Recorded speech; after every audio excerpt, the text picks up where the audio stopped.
thank you for stopping by. My name is In Jin Moon and welcome to iHome Church. Today is a very, very special Sunday because today is the day we honor our mothers or the special women in our lives that have inspired us and encouraged us and supported us throughout our life. I want to kind of take this moment to wish my mother a happy Mother's Day and hope that her day is beautiful, spent with loving friends and family. I've been a homeschooling mom for the past 2 decades with 6 children. And one of the most challenging things that I've ever done in my life has been to be a mother. And the lessons keeps on coming. And it gives me an ample opportunity to grow and reflect each and every day of my life. And I realized that when I think about why we have been given this incredible opportunity to experience this thing called motherhood, God gave us this opportunity to experience what it means to be a mom or what it means to be a parent so that we can understand how much our God, our Heavenly Parent, truly loves us as His children. And so this day in particular has a profound meaning for me. And this month of May has incredible significance for me because May 1st was the 60th anniversary of the founding of our Unification Church. The church started out from very, very humble beginnings to become a global, worldwide community of brothers and sisters all around the world. And one man, called my father, the Reverend Moon, have touched and changed and inspired countless lives throughout the years. And standing right beside him all along was my mom, or many of us call her as true mother, who always was that steadfast companion, symbolizing love and support all along together with my father. But now that my father has ascended to spirit world, my mother is truly taking on the role as the leader to inspire this new millennium to live a life as God's children. And she's doing a phenomenal job. And we as her children are incredibly proud of what she is accomplishing thus far. But if we were to kind of take a moment and ask ourselves, Mother's Day, Mother, the day where we celebrate the feminine, that's all wonderful, but what is mother to us? For many of us, mother is synonymous with the word home. And, that makes me remember about a time when one of my younger boy, Paxton, he was about 5 or 6, and he came rushing into my room one day and wanted to give me a gift. And it was a Mother's Day gift. He had handcrafted a lovely card that he wanted to give to me. And he had this look of incredible pride. And he just couldn't wait for me to open the card. And so I did. And one of the things that so inspired me and surprised me at the same time were those words that he had written. He made this huge heart. He said, "I love you, Mom, happy Mother's Day." But when I opened the inner part of the card, he wrote, "Home equals Mom and food." And of course, Mom were written in lowercase letters, but the word food was 3 times the size of the mom letters, written in capital with exclamations following it. So it's kind of made me realize that to my son Paxton, what he understands as mother is the sense of home. And home for him meant somehow mommy mixed in there together with food. And that's how he understood what nourishment or perhaps love or perhaps caring meant to him. But when I read those words, I realized, he's not too far off. In a sense, we as the children of God, we come from God, and one day we will return to God. And in the meantime, we go about our daily business of living our lives in this crazy and challenging world of ours. And sometimes we kind of forget where we are, we forget who we are, we forget where we are going or why we are doing what we are doing, and why we are hoping to reach the destination that we hope to reach. And sometimes we realize that one of the things, no matter where we find ourselves in life, there is this incredible sense or the desire to want to go home. And that feeling, I feel, is exactly the feeling that we have because God is our Heavenly Parent. And it's our heart or it's our soul yearning to be with our parents. And, nothing kind of expresses this desire for home, or how I understand it, this desire to kind of return to God, as the very, very famous story, The Wizard of Oz, that is told over and over to our children throughout the years. And I, for one, have been that guilty mom that have read The Wizard of Oz to my children many, many, many times. And, it's a beautiful story about this girl from Kansas. She gets caught up in a tornado and lands up in this technicolor world, of the Emerald City, of the Munchkins, and the Good Witch and the Bad Witch, and all sorts of wonderful characters. And this world that she kind of tramples onto is a fantastic world. But what she wants from the beginning is just to get back home. She just wants to go home, no matter how beautiful the flowers are, no matter how electric the colors might be, or how fascinating, those little people called munchkins might be. All she wants to do is to get home. And she's looking for different ways to get home until somebody kind of whispers into her ear, I don't think we can help you with your problem. But the one person that might be able to help you is this guy called the Wizard in Emerald City. So then Dorothy gets terribly excited because she wants to get home, and now this wizard in this place called Emerald City is the one who's going to get her back home, the place where she wants to be. So she embarks on this incredible adventure, incredible journey of following the yellow brick road that will lead her to the Emerald City. And of course, along the way, she finds these fascinating characters, these unique characters called the Scarecrow. And the Scarecrow wants to follow her to the Emerald City because he wants a brain. And then further down the line, she meets up with the Tin Man. And the Tin Man also wants to meet the wizard because he wants to have a heart. And then along the way, she comes upon the lion, who also wants to go with them on this journey because he wants courage. So these four fascinating characters, they travel along on this journey and in essence become a family of sorts. They rely on each other, they support each other, they inspire each other. And of course, you can't have a good story with a bit of problem and a bit of drama and a lot of obstacles that you have to overcome. So certainly, The Wizard of Oz provides that.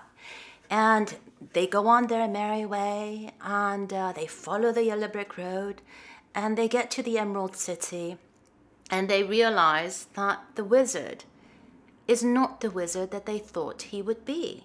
In fact, he just turns out to be a regular ordinary man who kind of fell into his role and is trying his utmost best to pretend or play the role of a wizard, but knows fully well that he can't really help Dorothy or any of these people, any of these characters in what they're really desiring. But he still plays along and says, well, okay, you have told me what you guys want, but I can't really help you until you bring me back the witch's broom, the evil witch's broom. And of course, these four characters venture onwards, and they are victorious, and they come back with a broom, and the wizard rewards the scarecrow, the one who wanted a brain or wisdom, with a diploma, and rewards the lion with a medal, medal of courage, and rewards the Tin Man with this little heart-shaped clock, symbolizing his heart. And of course, these tokens symbolize a success of sorts in that they get a symbolic gift of what they were hoping to get. But it is Dorothy that reminds them that, you know, guys, Scarecrow, you've been wanting a brain your whole life, and you ventured on this journey with me because you wanted a brain, but you've shown so much wisdom along the way. You've had it all along.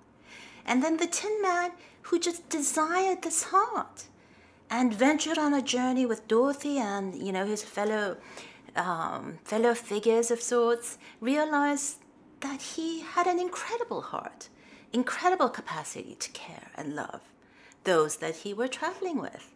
And then the lion, who was awarded this medal of courage, realized that he was courageous all along, defending his friends, fighting for his friends, standing up for his friends. So in essence, Dorothy, the very figure that wants and only desires to return home, on this journey becomes a mother figure of sorts for her three friends. And it is the mother's role that Dorothy plays that helps her friends see what they couldn't see. She helps them see what they've always had, but never saw themselves. And so she plays out the perfect role of a mother in that what she does is she inspires, she supports, but also helps them see the very qualities that they had all along that they could not see for one reason or another. So she becomes this incredible mother figure to these three friends of hers.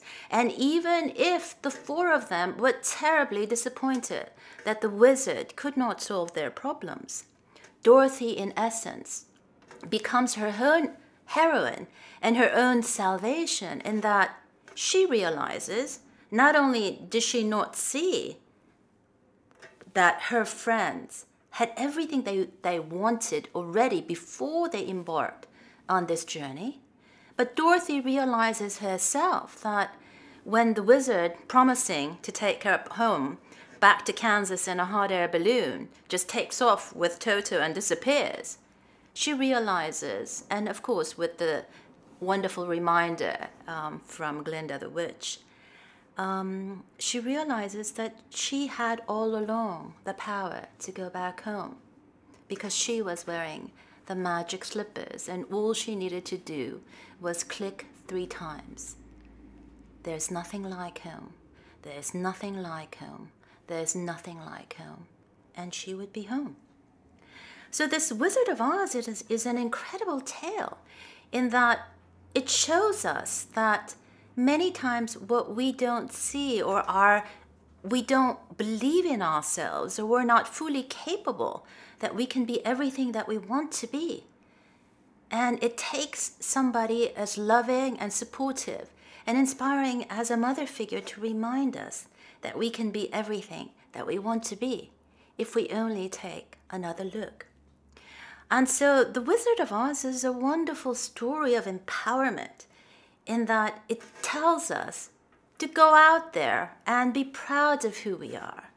Be proud that we are God's sons and daughters.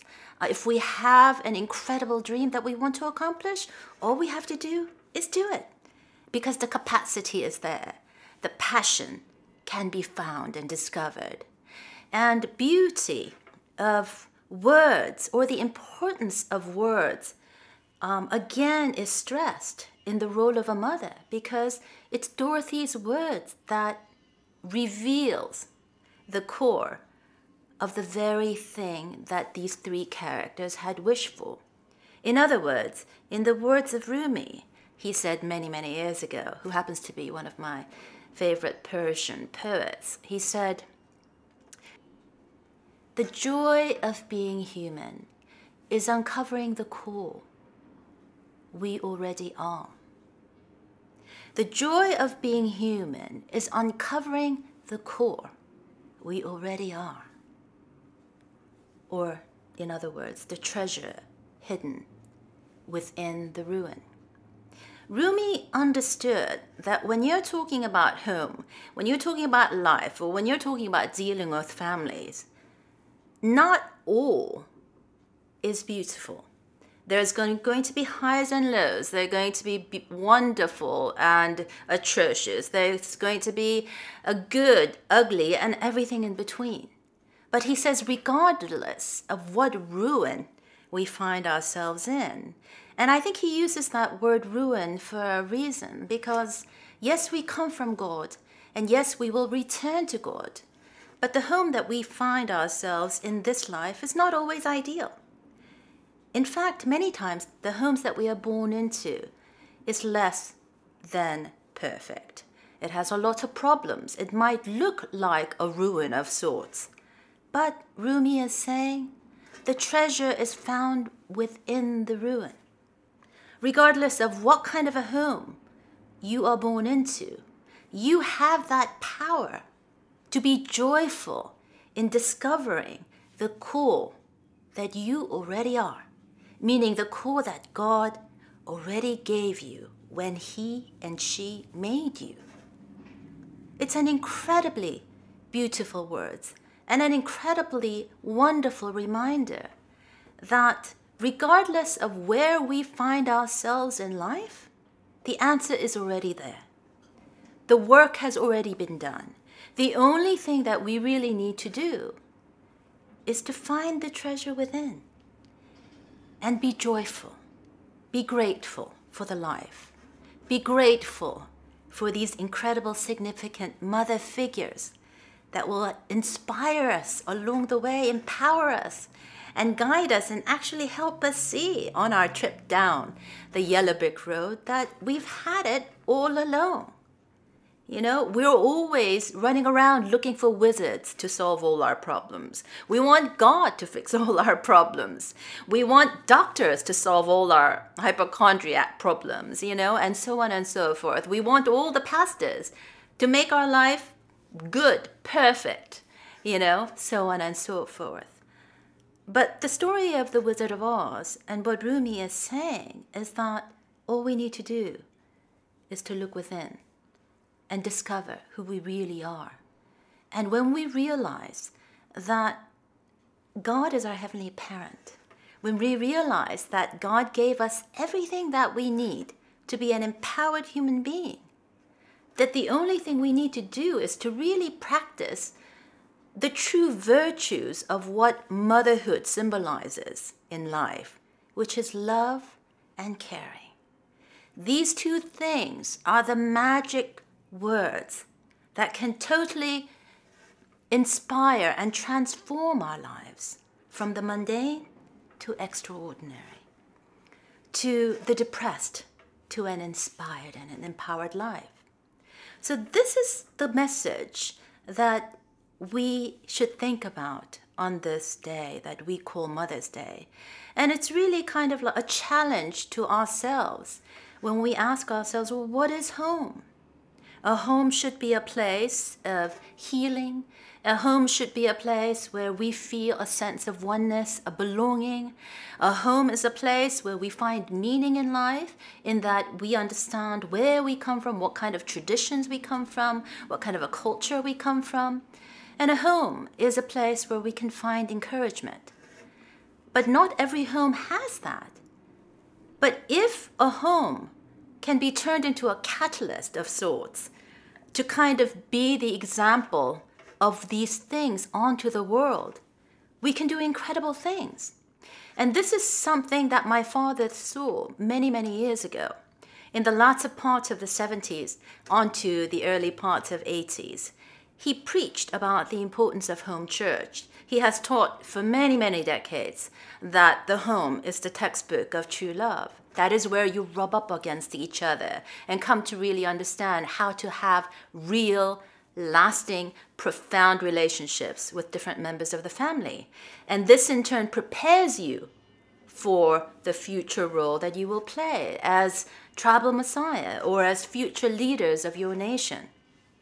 The message that True Father or Reverend Moon brought is an incredibly empowering message. And he is saying that the home is the place where this is going to happen. So if we can live our lives as if God resides in our family home with us, then we might do a lot of things differently. Maybe some of us might welcome the idea, but maybe some of us will be horrified at the idea that God will actually be living with us in our home.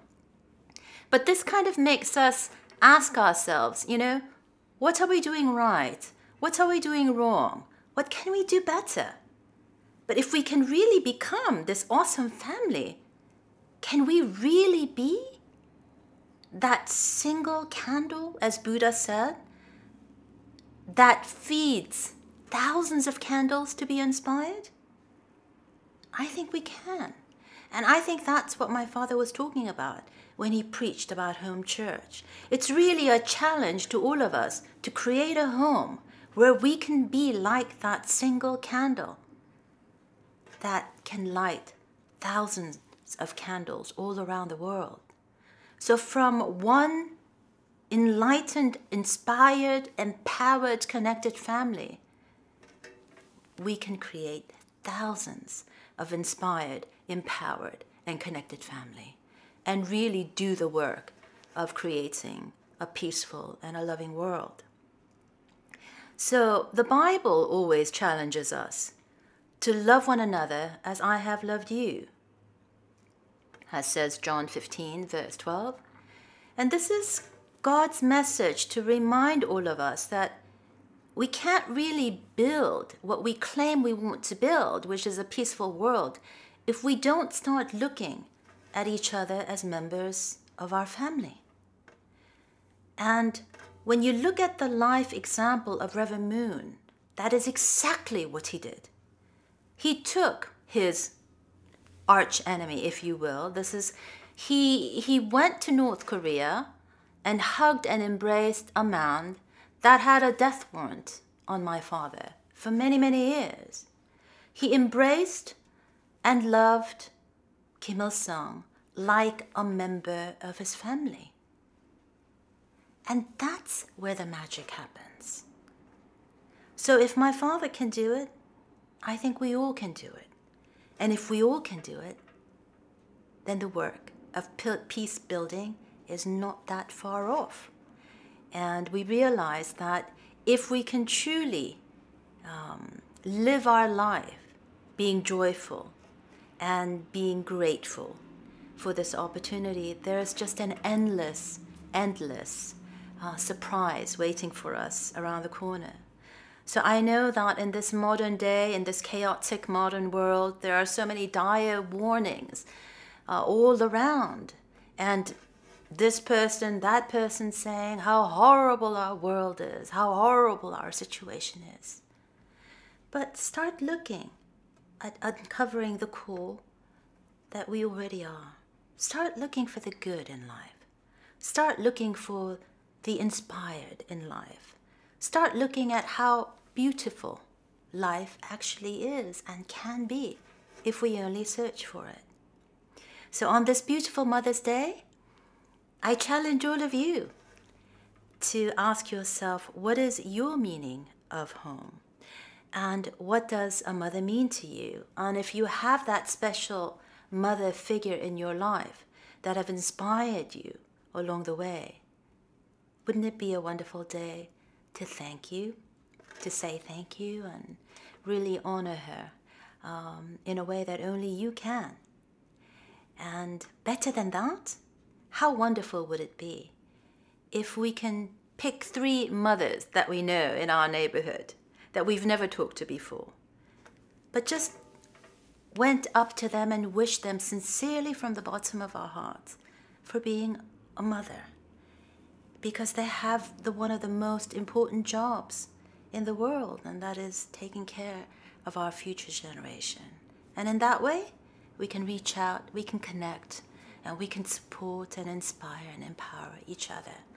And that's what Father means by building an ideal family, starting in the home, or what he called making of a home church. So I would like to wish all of you a wonderful Sunday. Have a great day. Spend it with those that you love. But don't forget to thank God and true parents for bringing so much love and blessing into our lives. And don't forget to tell the ones that have loved you throughout the years. Thank you. And I love you, Mom. Bye-bye. Have a great week.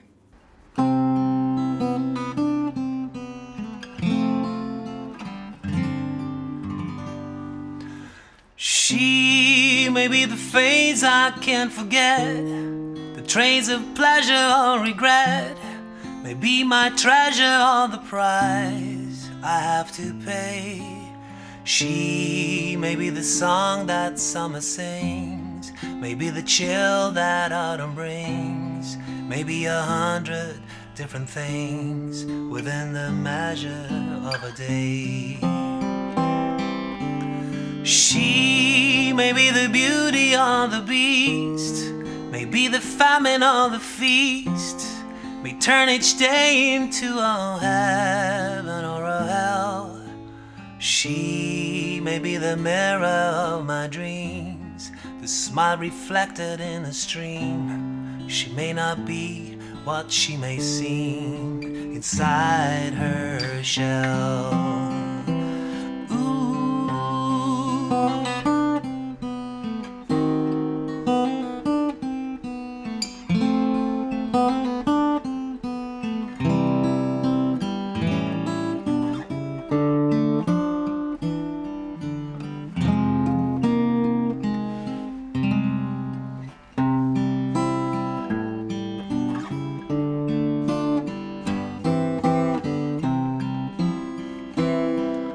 She who always seems so happy in a crowd, whose eyes can be so private and so proud, no one's allowed to see them when they cry.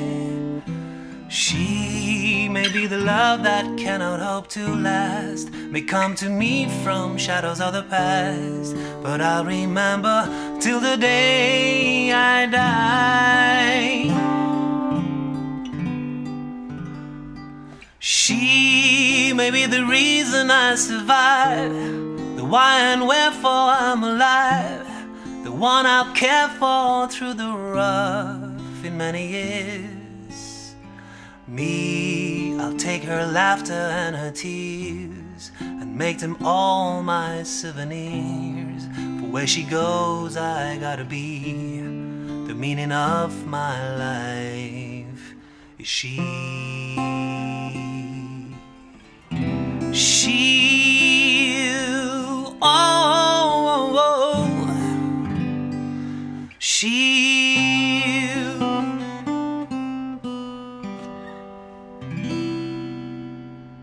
Happy Mother's Day.